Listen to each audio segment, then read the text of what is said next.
தினமும் ஒரே விஷயத்த திரும்ப திரும்ப செய்யறத நினைச்சு நாம குறப்படுவோம், எரிச்சல் படுவோம். வாழ்க்கை ரொம்ப போர் அடிக்குதுன்னு சொல்வோம். ஒவ்வொரு நாளும் செஞ்சதையே செய்யறோம். காலையில அலாம் அடிச்ச உடனே அரக்க பறக்க எழும்பி காலை கடன்களை முடிச்சு சமையலை செஞ்சு வீட்டு வேலைகளையெல்லாம் முடிச்சிட்டு வேலைக்கு பரபரப்போட ஓடி போறோம். பணியிடத்திலையும் எல்லா நாளும் செய்யற அதே வேலை.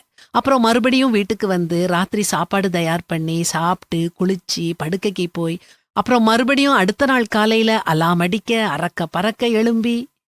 நான் சொல்றத கேட்கவே போர் அடிக்குது இல்லையா?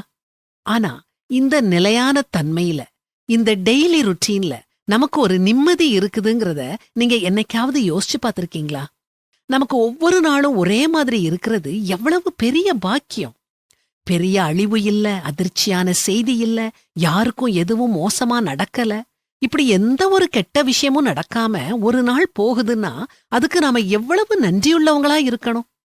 ஒவ்வொரு நாளும் நாம திரும்ப திரும்ப செய்யற வேலைகளை நாம ரசிச்சு அனுபவிச்சு செய்யணும். காலையில இருந்து ராத்திரி வரைக்கும் நம்முடைய வேலைகளை நாம செய்யறது மிக பெரிய ஆசீர்வாதம். படுக்கையில படுத்துக்கிட்டே தலையண மேல தலைய வச்சுக்கிட்டே நாளைக்கு என்ன சமைக்கணும்னு நினைக்கிறதே ஒரு சுகம், சந்தோஷம். எத்தனையோ பேர் தங்களுடைய முழு வாழ்க்கையிலையும் இதை அனுபவிச்சிருக்க மாட்டாங்க.